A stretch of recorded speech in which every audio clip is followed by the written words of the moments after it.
নমস্কার, আমি মিলি সরকার Bengali urban kitchen থেকে বলছি। আমার ইউটিউব ফ্যামিলির সকল দর্শক বন্ধুরা কাছে দূরে যেখানে যে আছেন সবাইকে অনেক অনেক প্রীতি ও শুভেচ্ছা জানিয়ে শুরু করছি আজকে আমার রেসিপি। আজকে আমি বানাচ্ছি অরেঞ্জ কেক। সামনেই আসছে ক্রিসমাস, যেদিন আমরা কেক খেয়ে থাকি, আর আসছে নতুন বছর, সেদিনও আমরা কেক খেয়ে থাকি। বাজার থেকে কেন কিনতে যাবেন কেক, ঘরেই যদি খুব সহজে তৈরি করা যায় কেক। এখন শীতের সময় বাজারে প্রচুর অরেঞ্জ বা কমলা পাওয়া যাচ্ছে, খুব সস্তাও। সেই কমলা দিয়েই আমি তৈরি করেছি এই কেক, অরেঞ্জ কেক। আমরা সাধারণত নর্মাল কেক তো এমনি ঘরে তৈরি করেই থাকি, সেই কেকই শুধু অ্যাড করা হয়েছে অরেঞ্জ। আসুন দেখে নেওয়া যাক কীভাবে আমি এটা তৈরি করেছি। আজকে আমার বানানো এই অরেঞ্জ কেকের রেসিপিটা আশা করি আপনি স্কিপ না করে সম্পূর্ণ দেখবেন। দেখে যদি ভালো লাগে তবে অবশ্যই ফ্যামিলি আর ফ্রেন্ডসদের সঙ্গে শেয়ার করতে ভুলবেন না। আসুন এবার শুরু করা যাক। কেকটা ভীষণ সফট আর ইয়াম্মি হয়েছে। আমি এইভাবে এটাকে কেটে দেখাচ্ছি। দেখুন কেমন সুন্দর, হালকা ইয়েলো কালারের কেক তৈরি হয়েছে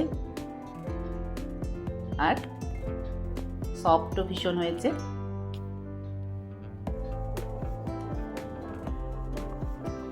প্রথমে কেকের ব্যাটার তৈরি করে নেব, তার জন্য দিয়ে দিচ্ছি দুটো ডিম। আজকে আমি কেক বানাচ্ছি দুটো ডিম দিয়ে। এখানে দুটো ডিম প্রথমে একটা বড় পাত্রে নিয়ে নিলাম।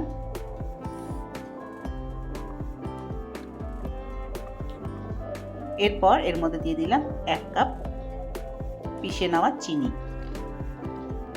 এখানে আপনি ব্রাউন সুগারও ব্যবহার করতে পারেন, আমি নর্মাল চিনি যেটা ঘরে খাওয়া হয় রেগুলার, সেই চিনি পিষে এখানে ব্যবহার করেছি। এবার এটাকে ভালো করে ফেটিয়ে নেব।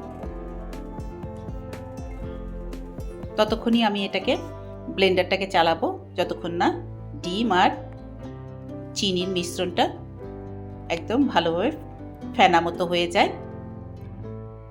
ততক্ষণ এটাকে আমি ভালো করে ফেটিয়ে নিচ্ছি। দেখুন কেমন সুন্দর তৈরি হয়েছে। এবার আমি ব্লেন্ডারটা তুলে নিচ্ছি আস্তে আস্তে।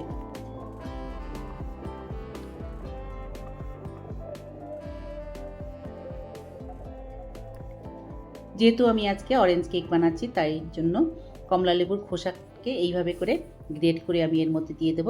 পুরো কমলা লেবুটা দিতে হবে না, আধাটা খোসা এইভাবে করে গ্রেট করে এর মধ্যে দিয়ে দিচ্ছি।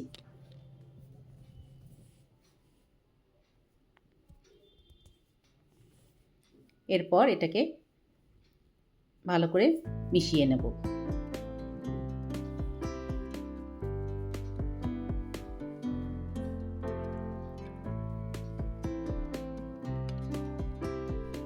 এরপর আমি এর মধ্যে দিয়ে দেবো অরেঞ্জ জুস। এটা ফ্রেশ অরেঞ্জ জুস। এখানে আমি দুটো কমলা ব্লেন্ডারে দিয়ে জুস বানিয়ে নিয়েছি, সেই জুসটা এখানে ব্যবহার করেছি, সেটা দিয়ে দিলাম। আর দিয়ে দিচ্ছি 1 কাপ মতো ময়দা।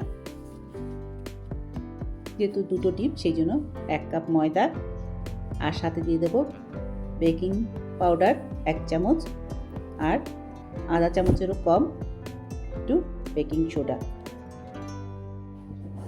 বেকিং পাউডার দিয়ে দিলাম, এরপর দিয়ে দেবো বেকিং সোডা।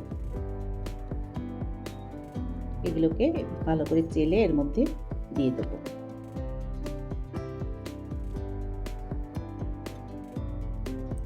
পুরোটাই চেলে এর মধ্যে দিয়ে দিলাম।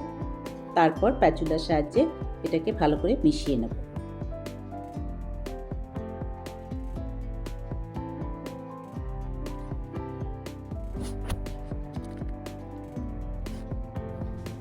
ময়দা, বেকিং পাউডার সব ভালোভাবে মিশিয়ে নেবার পর এবার আমি এর মধ্যে দিয়ে দেব, যেহেতু অরেঞ্জ কেক আজকে আমি তৈরি করছি সেই জন্য আমি এখানে ব্যবহার করছি অরেঞ্জ এসেন্স।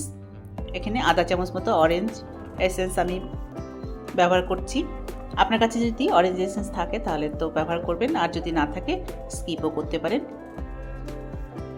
দিয়ে দিলাম অরেঞ্জ এসেন্স।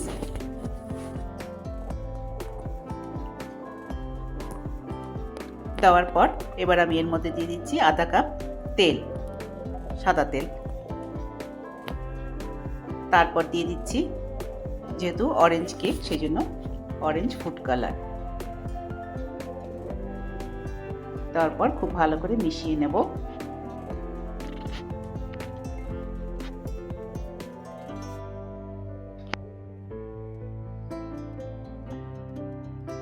আমি সামান্য একটু অরেঞ্জ কালার আসার জন্য কালারটা ইউজ করেছি, আপনি চাইলে কিন্তু এটাও স্কিপ করতে পারেন।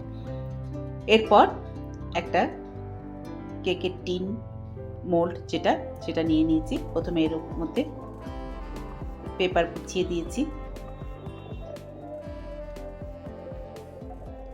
অয়েল দিয়ে তারপরে পেপার বিছিয়েছি।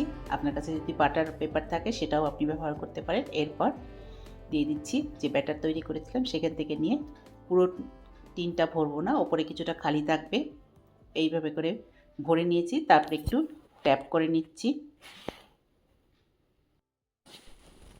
এবার আমি এই কেকটাকে প্রিহিট মাইক্রোওয়েভে কনভেকশন মোডে 180 ডিগ্রিতে 30 মিনিটের জন্য বেক করে নেব। তারপর 30 মিনিট পর বেক করে দেখছি, দেখুন কেমন সুন্দর তৈরি হয়েছে অরেঞ্জ কেক।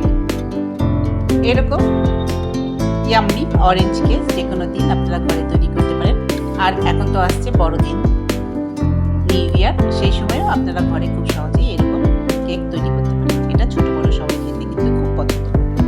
আজকে আমার বানানো এই কেকের রেসিপিটা আশা করি আপনাদের পছন্দ হয়েছে। যদি পছন্দ হয় তাহলে অবশ্যই লাইক করবেন, শেয়ার করবেন আর সাবস্ক্রাইব করে আমার পাশে থাকবেন।